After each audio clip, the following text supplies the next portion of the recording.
ప్రభువైన యేసుక్రీస్తు నామములో కల్వరివాకు ప్రేక్షకులకు శుభాభివందనాలు. ఈనాటి వాక్య భాగంలో మనం హృదయాలోచనలు ఎలా ఉంటాయి, మనుషుని యొక్క వశం ఏ విధంగా ఉంటుంది, మరి మన యొక్క హృదయాలోచనలకు ఏ విధమైనటువంటి ప్రత్యుత్తరం దేవుని గురించి తెలుసుకుందాం. సామెతల గ్రంథం 16వ అధ్యాయం 1, 2, 3 వచనాలు మనం ధ్యానించుదాం. హృదయాలోచనలు మనుషుని వశము, చక్కని ప్రత్యుత్తరం ఇచ్చుటకు యెహోవా వలన కలుగును. ఒక నడతలన్నీ వాని దృష్టికి నిర్దోషములుగా కనపడును. యెహోవా ఆత్మలను పరిశోధించును. నీ పనుల భారం యెహోవా మీద ఉంచుము, అప్పుడు నీ ఉద్దేశములు సఫలమగును. హల్లెలూయా. మనం హృదయాలోచనలు మనుషుని వశం, మనం అనేకమైన ఆలోచనలు చేస్తాం. మన ఆలోచనలు ఎలా ఉంటాయి అంటే, మనం ఇక్కడే ఉంటాం, ఎక్కడికో వెళ్తాం. మనం ఇక్కడే ఉంటాం, ఏదో కొంటాం. మనం ఇక్కడే ఉంటాం, ఏదో ఉద్యోగంలో ఉన్నట్టు ఫీల్ అవుతాం. మనం ఇక్కడే ఉంటాం, ఎన్నో రకాల ఆలోచనలు చేసి ఎంతో డబ్బు సంపాదించినట్టు, ఎన్నో దూర ప్రాంతాలు మనం ప్రయాణమైనట్టు, అనేకమైనటువంటి ఊహాగానాలు మనం చేసుకుంటూ ఉంటాం. అయితే ఇక్కడ వాక్య భాగం ఏం సెలవిస్తూ ఉందంటే, హృదయాలోచనలు మనుషుని వశం. మనం ఆలోచించుకోవడం మన ఆలోచన మన ఇష్టం, అంతే కదా. కానీ మన మధ్యలో ఎవరున్నారు, మన ఆలోచనలకి ఎవరున్నారు, దేవుడు అనేవాడు ఉన్నాడని మర్చిపోతాం. మనం చక్కని ప్రత్యుత్తరం ఇచ్చుటకు యెహోవా వలన కలుగును. ఒక నడతలన్నీ వాని దృష్టికి నిర్దోషాలుగానే ఎందుకు అంటున్నానంటే, మనం వెళ్తున్నాం, మనం కరెక్టే నడుస్తున్నాం. నడవడం అంటే నేను అనేది కాలినడక కాదు, మన ప్రవర్తన. హల్లెలూయా, ప్రైజ్ ద లార్డ్.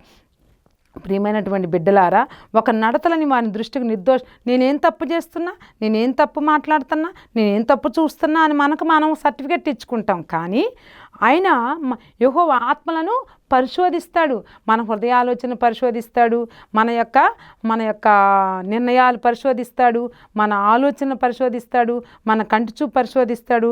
అప్పుడు ఏమవుతుంది, నీ పనుల భారం యెహోవా మీద నుంచుము. అమ్మ, మన ఇష్టానుసారంగా మనం ఆలోచించుకునే దానికంటే, అందుకని ఇక్కడ అంటాడు కీర్తనల గ్రంథం 1వ అధ్యాయం 3వ వచనంలో చూడండి. 2వ వచనం చదివితే 3వ వచనం మనకు అర్థమవుతుంది. యెహోవా ధర్మశాస్త్రం అని ఆనందించాలంట, దివారాత్రులను దేవుని వాక్యం ధ్యానించాలంట. అలా గనక ధ్యానిస్తే మన జీవితం ఎలా ఉంటుంది, ఎట్లా ఉంటుంది. అతను నీటి కాలువను ఎవరు నాటబడినదై ఆకువడక తన కాలమందు ఫలమిచ్చే చెట్టు వలే ఉండును. ఎలా ఉంటుందంటమ్మా, నీటి కాలువన వాడను నాటబడినదై. మనం దేవునికి దగ్గరగా ఉంటే, నీటి కాలువన ఒడ్డునటువంటి నాటినటువంటి మొక్క ఏ విధంగా పచ్చగా చిగురిస్తుందో, మన జీవితం కూడా దేవునికి దగ్గరగా ఉంటే మన లైఫ్ అలా ఉంటుంది. హల్లెలూయా, మన లైఫ్ అలా ఉంటుంది. ఎప్పుడైనా కూడా మన జీవితంలో దేవుడు అనేవాడు లేకపోతే మనం వేస్టే. దేవుడు అనేవాడు లేకపోతే వేస్టే. మన జీవితం ఎంత చక్కగా జీవిస్తానని మనం ఫీల్ అవుతాం. అందుకని వాక్యం ఏమంటుందో ఇక్కడ చూడండి. ఒక నడతలన్నీ వాని దృష్టికి నిర్దోషములుగా కనబడును. కానీ మన నడక మనకు నిర్దోషం కనపడుతుంది, మన మాట మనకు నిర్దోషం కనపడుతుంది, మన చూపు మనకు నిర్దోషం కనపడుతుంది. యెహోవా ఆత్మలను పరిశోధించును. అమ్మా, మన నడక, మన పడక, మన మాట, మన చూపు, మన వినికిడి మొత్తం ఆయన పరిశోధిస్తాడు. ఆయన పరిశీలనలో కనుక మనం మార్కులు సంపాదించితే అప్పుడు ఏం చేస్తాడంటే, కీర్తనల గ్రంథం 20వ అధ్యాయం 4వ వచనం చూడండి. అమ్మ, నీ కోరికను సిద్ధింపజేసి నీ ఆలోచన యావత్తును సఫలపరచునుగాక. హల్లెలూయా. నీ కోరికను సిద్ధింపజేసి నీ ఆలోచన యావత్తును సఫలపరచునుగాక. ఎప్పుడు దుష్టుల ఆలోచన చొప్పున నడవకూడదు, పాపుల మార్గం నిలవకూడదు, అపహాసకులు కూర్చున్న చోట కూర్చుండకూడదు. దివారాత్రులను యెహోవా ధర్మశాస్త్రం ధ్యానించితే అప్పుడు నీటి కాలం ఎవరన్నా నాటబడినదై ఆకువాడక తన కాలం మీద ఫలమిచ్చు చెట్టు వల్ల ఏ విధంగా ఉంటుందో, ఆ చెట్టు ఏ విధంగా ఫలభరితంగా ఉంటుందో, ఆ చెట్టు ఏ విధంగా అందరికి పండ్లునిస్తుందో, ఆ చెట్టు ఏ విధంగా పచ్చగా ఉంటుందో, ఆ చెట్టు ఏ విధంగా సస్యశ్యామలంగా ఉంటుందో, మన లైఫ్ కూడా ఆ విధంగా ఉంటుందంట. హల్లెలూయా.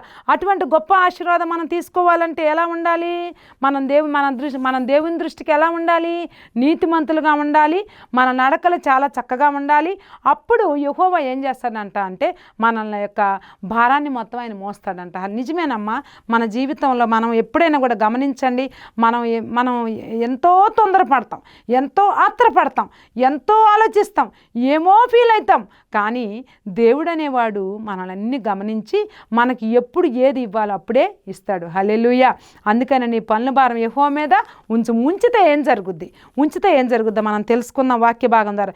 నీ కోరికను సిద్ధింపజేసి నీ ఆలోచన యావత్తును సఫలపరచునుగాక. హల్లెలూయా, ప్రైజ్ ద లార్డ్. చూడండి అమ్మ, నీ కోరికను సిద్ధింపజేసి నువ్వేం కోరుకుంటున్నావు? ఉద్యోగం కోరుకుంటున్నావా? వివాహం కోరుకుంటున్నావా? కోరుకుంటున్నావా? ఇల్లు కోరుకుంటున్నావా? బాకీలు తీరాలని కోరుకుంటున్నావా? నీ ఆరోగ్యం చక్కగా ఉండాలని కోరుకుంటున్నావా? నువ్వు అందరితో సంతోషంగా ఉండాలని కోరుకుంటున్నావా? మనం ఇవన్నీ కోరుకుంటాం, కానీ సంతోషం, సమాధానం, సహనం, ఆనందం మాత్రం మనం కోరుకోం. ఆనందంగా ఉండాలనుకుంటాం, సంతోషంగా ఉండాలనుకుంటాం, సమాధానంగా ఉండాలనుకుంటాం, కానీ మనం దానికి తగినటువంటి కృషి మనం చెయ్యం. అందుకోసమే దేవుని యొక్క భయభక్తుల్లో గనక, దేవుని యొక్క మాటలో గనక మనం నిలబడితే మన కోరికను సిద్ధింపజేసి మన ఆలోచన యావత్తు అంటే ఏ టు జెడ్ మనం అంటున్నాడే, బాబు నువ్వు సగం సగం నేర్చుకోకరా, ఏ టు జెడ్ నేర్చుకోరా, నీకు ఏ టు జెడ్ వచ్చా అంటాం కదా మనం.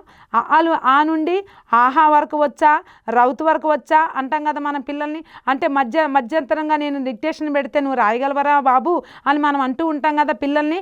అలాగే దేవుడు కూడా అంటున్నాడు, నీ కోరిక యావత్తును సిద్ధింపజేస్తాను అంటున్నాడు. నీ ఆలోచన యావత్తును, నీ కోరికను, నీ మనసులో ఏముందో నీకు ఆలోచన రాకమునిపే నేను నిన్ను ఎరిగి ఉన్నాను, నువ్వు పిండంగా రూపింపబడక మునిపే నేను నిన్ను ఎరిగి ఉన్నాను. ఇర్మియాతో మాట్లాడుతున్నాడు దేవుడు. హల్లెలూయా.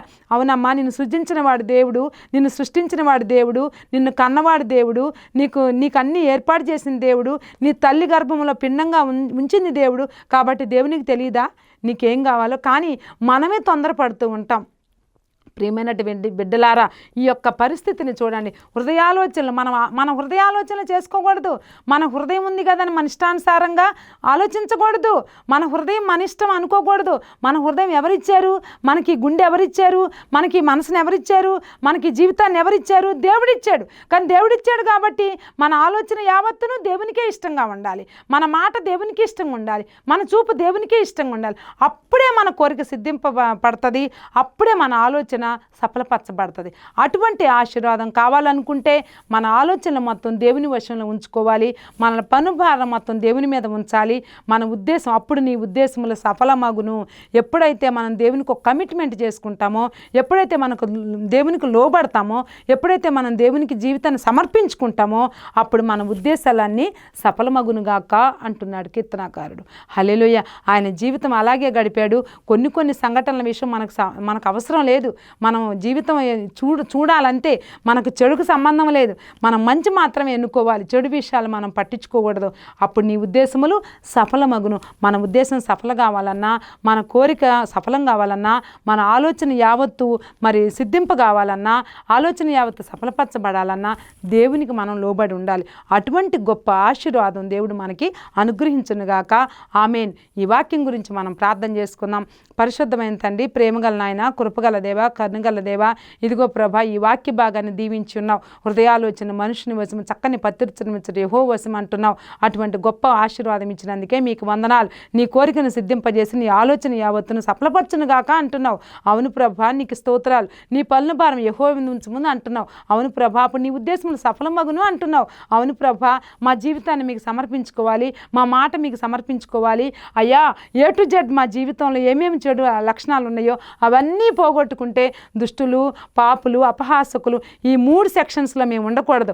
అటువంటి గొప్ప ఆశీర్వాదం మాకు ఇచ్చి, అయ్యా, మా కోరికను అన్నీ సఫలపరిచి, మా ఉద్దేశాలు సఫలపరిచి, దేవా, మా యొక్క పనుల భారమని మీ మీద వేయటానికి కావాల్సిన ప్రతి దీవెన మాకు దయచేయమని యేసు నామమును బట్టి అడుగుచున్నాము తండ్రి.